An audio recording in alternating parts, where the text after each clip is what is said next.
আসসালামু আলাইকুম। কাছে দূরে যে যেখানে আছেন সবাই কেমন আছেন? আশা করি সবাই অনেক অনেক ভালো আছেন। আজকে কিন্তু আমি একটা পেন্টিং টিউটোরিয়াল শেয়ার করব আপনাদের সাথে। আর এটা হচ্ছে একটা ওয়ান পিস, আর এই ওয়ান পিসটা হচ্ছে একটা সেমি মসলিনের ওয়ান পিস। আর ওয়ান পিসটা কিন্তু আমার নিজের জন্য আমি মেক করছি।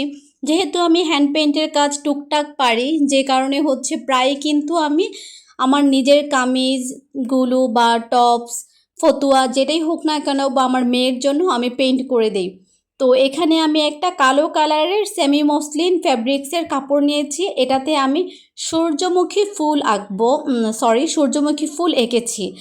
আর এই সাদা সাদা রঙটা দেখতে পাচ্ছেন যে এটা হচ্ছে হোয়াইট পেস্ট। যারা হ্যান্ড পেইন্ট সম্পর্কে কোনো ধারণা নেই যাদের, বা যারা এখনো পর্যন্ত দেখেননি কিভাবে হ্যান্ড পেইন্ট করেন, তাদের তো এই ধারণাটা থাকার কথা না। যে কারণে কিন্তু আপনাদের বোঝার সুবিধার্থে আমি বলছি, এটা হচ্ছে হোয়াইট পেস্ট। আর এই হোয়াইট পেস্টের কাজ হচ্ছে গাঢ় কোনো কালারের ফ্যাব্রিক্সের ওপরে অ্যাপ্লাই করে তারপর হচ্ছে অন্য কালার অ্যাপ্লাই করতে হয়। কারণ যদি গাঢ় কোনো কালার হয় সেক্ষেত্রে যদি অন্য কোনো রং, যেমন লাল নীল যে কোনো কালার হোক, উইদাউট সাদা আমরা অ্যাপ্লাই করি তখন কিন্তু সেটা দেখা যায় না, এটা ভিজিবল হয় না আর কি। তো যখন আমরা আগে সাদা কালার অথবা হোয়াইট পেস্ট অ্যাপ্লাই করে নেই তখন কিন্তু এটা ভিজিবল হয়। আর হোয়াইট পেস্ট অ্যাপ্লাই করার পর সাথে সাথে যদি আমরা অন্য কোনো রং, যেমন আমাদের পছন্দের কালার লাল নীল সবুজ যেটাই হোক না কেন, সেটা যদি আমরা অ্যাপ্লাই করি তাহলে এটা কি হয়, এটা হচ্ছে একটা ব্লেন্ডিংয়ে চলে আসে। যে কারণে আপনি যদি ব্লেন্ডিং না করতে চান সেক্ষেত্রে আপনার হোয়াইট পেস্ট করার পর সেটা আগে শুকাতে দিবেন। যখন সেটা শুকিয়ে যাবে তারপর কিন্তু আপনার পছন্দের কালার অনুযায়ী আপনারা রং করে নিতে পারবেন। তো এখানে আমি সূর্যমুখী ফুল আঁকছি এবং হচ্ছে সাথে কিছু পাতাও দিয়েছি।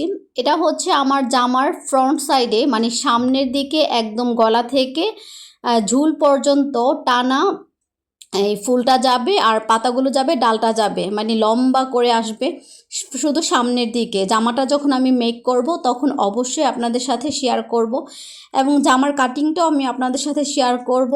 কিভাবে আমি আস্তর দিয়ে জামা কাটিং করি সেটা আমি শেয়ার করব, হয়তোবা সেলাইটা শেয়ার করা হবে না। আর সেলাই করার পর কিন্তু অবশ্যই আপনাদের সাথে আমি শেয়ার করব যে জামাটা কেমন হয়েছে। তো আপনারা বলবেন যে আমি যে আজকে পেইন্ট করলাম এই পেইন্ট কেমন হয়েছে। আর এই যে রঙগুলো দিয়ে রং করছি, এই রঙগুলো হচ্ছে অ্যাক্রামিন র কালার। অ্যাক্রামিন রেডি কালারও আছে, অ্যাক্রামিন র কালারও আছে। তবে আমি অ্যাক্রামিন র কালার দিয়ে সবসময় পেইন্ট করে থাকি। অ্যাক্রামিন রেডি কালার যেটা, সেটা দিয়ে আমি পেইন্ট করি না।